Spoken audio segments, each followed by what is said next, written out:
Sir income tax enforcement first of all நீங்க வந்து ED enforcement directorate is independent body, மாற்று கருத்துல. CBI is a premier investigating agency, is an independent body, மாற்று கருத்துல. Income tax வந்து ride பண்ணலாம், அது சட்டத்தில் இடம் இருக்குது, சர்ச் பண்ணலாம், இடி ரைடு பண்ணலாம். ஆனா ப்ரெடிகேட் அஃபென்ஸ் அது வந்து ஒரு எஃப்ஐஆர் வந்து தான் அடிப்படை. Predicate offence 100 crores and above.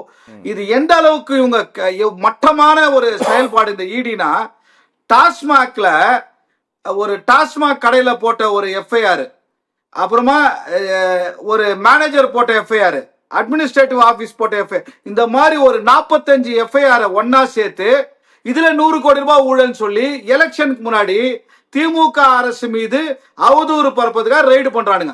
இந்த மாதிரி ஒரு கேவலமான ஒரு சம்பவம் எந்த ஆட்சியும் நடக்கல. இந்த 11 வருஷத்துல நடந்துட்டு இருக்குது, 11 வருஷம். அந்த மாதிரி ஒரு மாநிலத்திலையும் நீங்க ஒரு வழக்கையும் ஆராய்ந்து பார்க்கும்போது on merits, I am talking only on merits. எனக்கு அரசியல் பெனிஃபிட்ஸோ அரசியல் ஏதோ யாருக்கிட்டயோ போய் நான் பேசுற எந்த கட்சிக்காரன் கூட நேரடியாவோ மறைமுக தொடர்பே கிடையாது. எனக்கு திமுக ஒருத்தனையும் தெரியாது எனக்கு. ஆனா இவ்வளோ ஒரு எதிர்கட்சியா இருக்கிற டிஎம்சி மேல இங்க வெஸ்ட் பெங்கால்ல அங்க நீங்க அவ்வளோ ரைடு பண்ணீங்க, ஒருத்தனையும் கன்விக்ட் பண்ண முடியல, கோர்ட்ல செருப்படி அடிச்சு துரத்தி விடுறாங்க. அதே மாதிரி ஆம் ஆத்மி கட்சி மீது, அரவிந்த் கெஜ்ரிவால் மீது எவிடன்ஸே இல்லைன்னு சொல்லி அக்விட் பண்றாங்க.